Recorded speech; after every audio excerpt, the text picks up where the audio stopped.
Pumps and Pipes is very unique because it is bringing together some of the biggest industries in Houston together, people from different industries, which are the backbone of this city. And we lead in these fields like aerospace engineering, where they're having Texas Medical Center is the biggest medical center in the world. And I see Pumps and Pipes as a way to get insight from other industries, people that are working on similar problems, maybe on different scales, but really thinking about bringing the best and the brightest from all of the big industries here in Houston together to collaborate. And so I think always casting a wider net tends to drive that natural curiosity. And then folks who have questions will always engage or follow up through LinkedIn or some of the other channels that Pumps and Pipes may offer in terms of connecting outside of it. I just had 3 connections in the last 20 minutes with folks I never met before, so that's really nice. I think the conference has been this big initiation of showing the marriage and the relationship and the huge advantage that Houston has with the Space Center, with the medical community, with the oil, the energy sector here. The panel that we were on today hopefully will inspire some thought when folks go back to their respective organizations, companies, campuses, etc.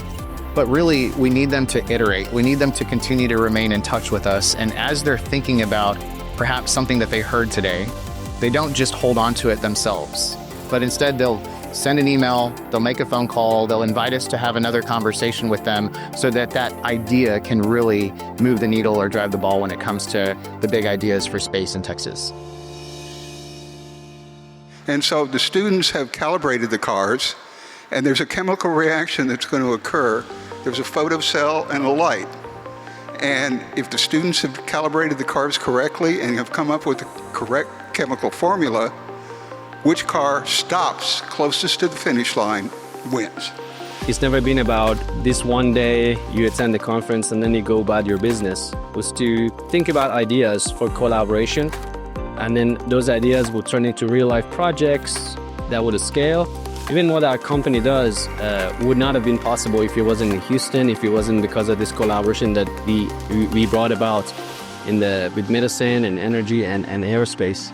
I was talking about this heat exchanger thing that my son and I are working on, and I talked to a guy who says, well, we do computer modeling of things like that all the time. So I have his business card, I'm gonna give it to my son, and we're gonna contact him, and that's something that I walk in the halls of a hospital, I never would have encountered that genus or species. We're working on rocket engines, which are high temperature, high pressure fluids. Well, guess who's really good at high temperature, high pressure fluids? All these oil and gas engineers. I think a lot of times we get in our own little bubbles and our own little universe, and we don't stop to look up and say, hey, what else is going on in the ecosystem? And this is just kind of almost forces you to stop and have that conversation and look at, what's actually going on in different parts of the ecosystem, but, all centered here in Houston.